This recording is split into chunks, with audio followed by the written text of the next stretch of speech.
அனைவருக்கும் கணியன் குழுமத்தின் சார்பாக இனிய வணக்கங்கள். நம்ம யூடியூப்பில் ஃப்ரீ மேக்ஸ் கிளாஸஸ் கொடுத்துக்கிட்டு இருக்கோங்க, சரியாங்க. ஸோ அந்த வரிசையில் இன்றைக்கி நம்ம பார்க்கக்கூடிய டாபிக் என்னன்னு சொல்லி பார்த்தீங்க அப்படின்னா, ஸோ இதுக்கு முன்னாடி நம்ம என்ன சொல்லியிருந்தோம், சதவீதம் பார்ட் 1 பார்த்துருந்தோம். ஸோ இப்போ என்ன பார்க்க போகிறோம், சதவீதம் பார்ட் 2, சரியாங்க. ஸோ இந்த 2 பார்ட்டும் நீங்கள் பார்த்தீங்க அப்படின்னா சதவீதத்தில் அவங்க எப்படி கொஸ்டின் கேட்டாலும் நம்ம என்ன பண்ணிடலாம், ஈஸியாக கிராக் பண்ணிடலாம், சரியாங்க. ஸோ அப்போ இந்த வீடியோவுக்குள்ளே நம்ம போகிறதுக்கு முன்னாடி வள்ளுவ பெருமானார் சொல்கிறாரு, என்ன சொல்கிறாரு, எப்பொருள் யார் யார் வாய் கேட்பினும் அப்பொருள் மெய்ப்பொருள் காண்பது அறிவு அப்படின்னு சொல்லி சொல்கிறார், சரியாங்க. இது மற்றவங்களுக்கு ரொம்ப இம்பார்ட்டண்ட்டாக என்னன்னு தெரியாதுங்க, ஆனால் போட்டித் தேர்வில் இருக்கக்கூடிய நமக்கு மிக மிக முக்கியமான குறள் என்ன அப்படின்னா, இப்போ நீங்கள் ஒரு விதமாக நீங்கள் படித்து வச்சுருப்பீங்க, சரியாங்க. ஒரு 4 பேர் உட்காந்துக்கிட்டு என்ன பண்ணுவான் தெரியுமா, உங்களுக்கு பக்கத்தில் அப்படியே வேணுக்குனே ஆன்சர் என்ன பண்ணுவான், தப்பாக சொல்லுவான். அப்போ அதை கேட்கும்போது உங்கள் மைண்டு இது நம்ம இங்கே தானே நம்ம படித்தது பாரதியார் தானே படித்தோம், இவங்க என்னடா பாரதிதாசன் சொல்கிறாங்க அப்படின்னு நீங்கள் நினைப்பீங்க, சரியாங்க. ஸோ அப்போ பாரதிதாசன் டவுட் வந்துச்சுன்னா, ஏன்னா இவங்க 2 பேருமே மிகப்பெரிய குழப்பவாதி, நமக்கு பாரதியாரா பாரதிதாசனா அப்படின்னா நமக்கு ரொம்ப ரொம்ப குழம்பிடுவோம், சரியாங்க.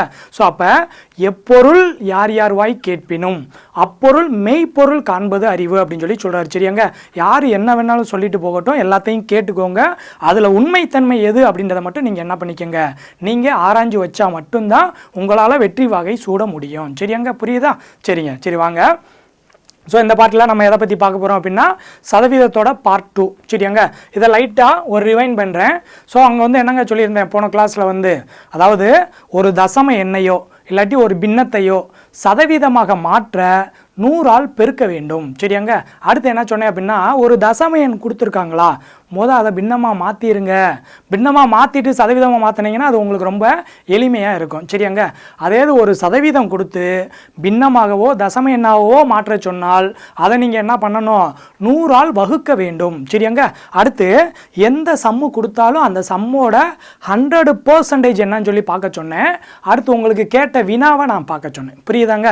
சரிங்க, அந்த வரிசையில் ஸோ ஃபஸ்ட்டு செம்மை பார்ப்போம். அங்கேயே 4-5 சம்மு நம்ம போன செஷனில், அதாவது என்னதுங்க பார்ட் 1லே நான் கொடுத்துருக்கேன். இப்போ அதே மாதிரி தான் இங்கேயும் பாருங்களேன். ஒரு வகுப்பில் 50 மாணவர்கள் உள்ளனர். ஒரு குறிப்பிட்ட நாளில் 14% பேர் வருகை புரியவில்லை எனில், சரியாங்க. வருகை புரிந்த மாணவர்களின் எண்ணிக்கை தான் இங்கே கேட்டிருக்கான்.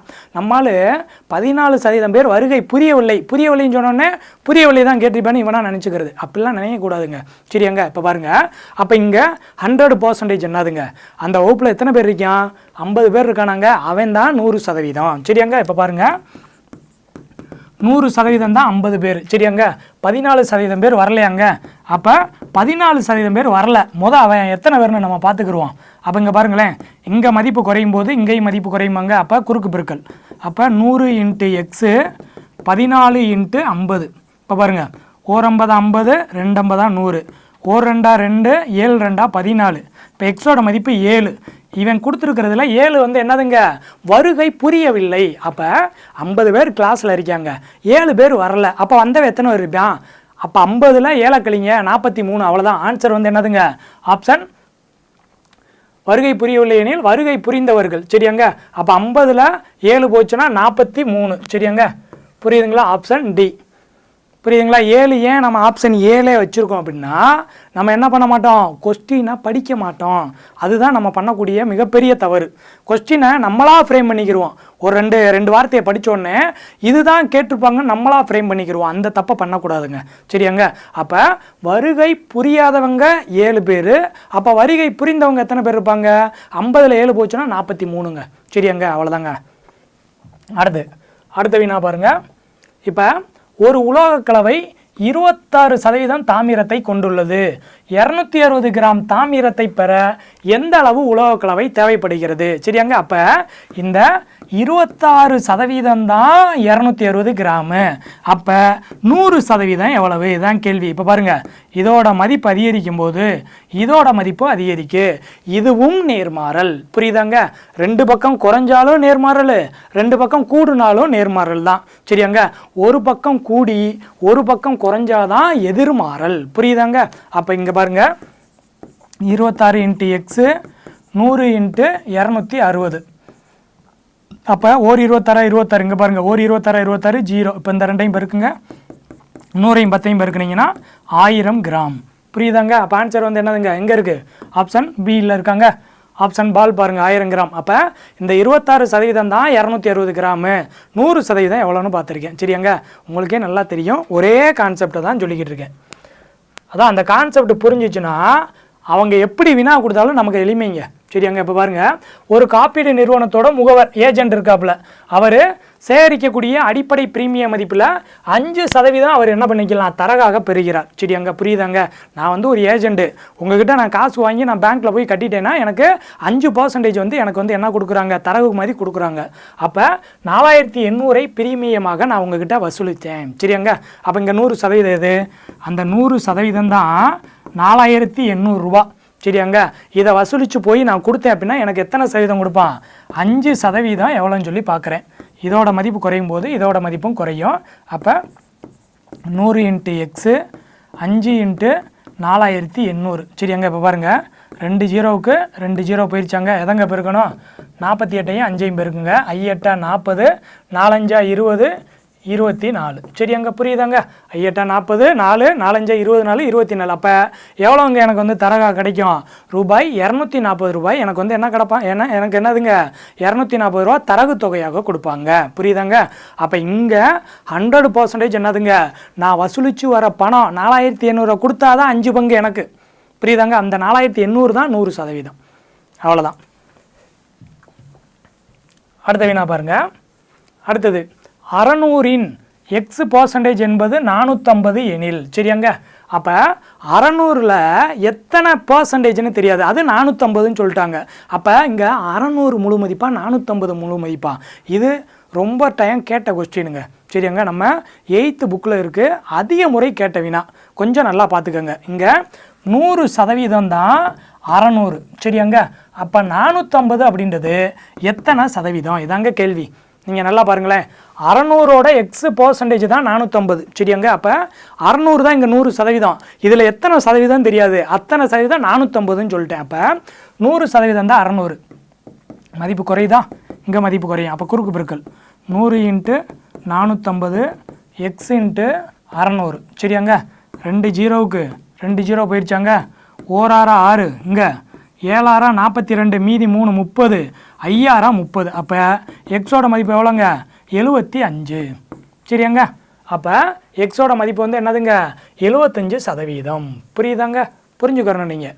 அதான் நான் எல்லா சம்பளையுமே என்ன சொல்கிறேன் அப்படின்னா, 100% எதுன்னு நீங்கள் தெரிஞ்சுக்கிட்டீங்க அப்படின்னா அந்த கொஸ்டின் வந்து உங்களுக்கு ரொம்ப ரொம்ப எளிமையான வினாவாக மாறிடும். புரியுதாங்க? அவ்வளோதாங்க. அடுத்து நெக்ஸ்ட் சம் பார்ப்போமா? இப்போ அடுத்தது பாருங்களேன். இப்போ பாருங்கள், ஒரு எண்ணின் மதிப்பை 25% குறைத்தால் 120 கிடைக்கிறது. சரியாங்க? அப்போ அந்த எண்ணை காண்க. நீங்கள் நல்லா யோசித்து பாருங்களேன், ஒரு எண்ணோட மதிப்பை நான் 25% குறைக்கிறேங்க. சரியாங்க?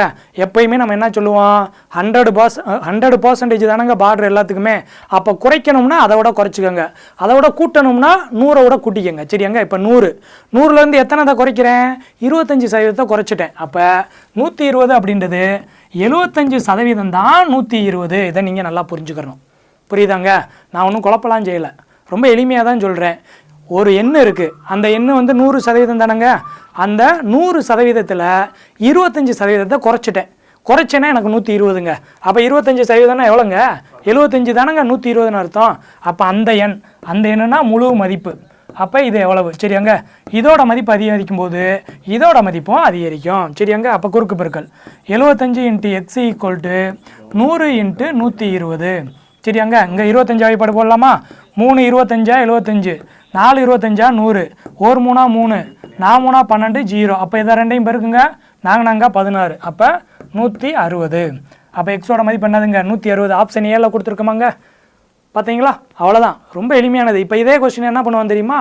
25% அதிகரித்தால் அப்படின்ட்டுவாங்க. நான் இங்கே 75ன்னு போட்டிருக்கேன், குறைச்சதுனால 75ன்னு போட்டேன். இங்கே அதிகரித்தால்னு சொன்னால் என்னதுங்க? 100 தான் பார்டரு, 25 அதிகரிக்க சொல்லிட்டேன் அவனேவும். அப்போ 125ன்னு நீங்கள் அங்கே போடணும். புரியுதாங்க? அவ்வளோதான். கான்செப்ட் புரிஞ்சால் கணக்கு எளிமை. அவ்வளோதான். சரியாங்க? அடுத்து நெக்ஸ்ட்டு கணக்கை பாருங்கள். அடுத்த சம் வந்து பாருங்களேன். ஸோ இந்த மாதிரி ஒரு சம் வந்து நமக்கு கேட்டுக்கிட்டே இருக்காங்க. சரியாங்க?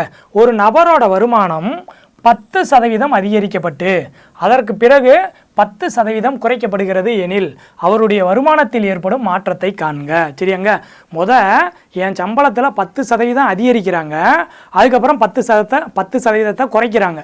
சரியாங்க, அப்போ என்னோட சம்பளத்தில் ஏற்பட்ட மாற்றம் என்ன? இதை நம்மளால் பார்த்தோன்னே நிறைய விஞ்ஞானிகள் இருப்பாங்க, என்ன சொல்லுவாங்க தெரியுமா? 10க்கு 10 போயிடுச்சுல, அவ்வளோதான், எதுவும் மாற்றம் இல்லைப்பா அப்படின்னு வாங்க. அதெல்லாம் கிடையாதுங்க. சரியாங்க, இந்த மாதிரி வினாக்கள் பார்த்தீங்கனாலே ஒரு ஃபார்முலா இருக்குங்க, x + y + xy/100. இதாங்க இந்த ஃபார்முலா உங்களுக்கு தெரியணும். ஒன்று அதிகரித்து இன்னொன்று குறையுது, இல்லாட்டி ஒன்று குறைஞ்சி இன்னொன்று அதிகரிக்குது, இல்லாட்டி ரெண்டுமே அதிகரிக்குது, இல்லாட்டி ரெண்டுமே குறையுது அப்படின்னா நீங்கள் இந்த ஃபார்முலா யூஸ் பண்ணிக்கலாம். சரியாங்க, எக்ஸு எடுத்தோடனே இதான் எக்ஸு, இதான் ஒய். சரியாங்க, அதிகரிக்குதுன்னா ப்ளஸ்ஸுங்க, குறையுதுன்னா மைனஸுங்க. சரியாங்க, இங்கே அதிகரிக்குதாங்க, அப்போ வெறும் 10. இங்கே ஒய் குறையுது, அப்போ -10. சரியாங்க, அடுத்து ப்ளஸ் இருக்குது, உள்ளே பெருக்கிறேன் பாருங்கள், +10ஐயும் -10ஐயும் பெருக்கணுங்க. சரியாங்க, உங்களுக்கு புரிகிறதுக்காக நான் அப்படி எழுதியிருக்கேன். இப்போ 10 -10 ப்ளஸ்ஸை மைனஸையும் பெருக்கினீங்கன்னா மைனஸு, 10ஐயும் 10ஐயும் பெருக்கினீங்கன்னா 100/100. இங்கே பாருங்களேன், 10க்கு 10 போயிருமாங்க, ஏன்னா இது +10 இது -10, 0 ஆயிருமா? இப்போ இதை அடித்து கொடுங்க, என்னங்க இருக்குது? -100/100 இருக்காங்க. மேலே கீழே அடித்து கொடுத்தீங்கன்னா ஆன்சர் என்னங்க இருக்குது? மைனஸ்னு வருதாங்க.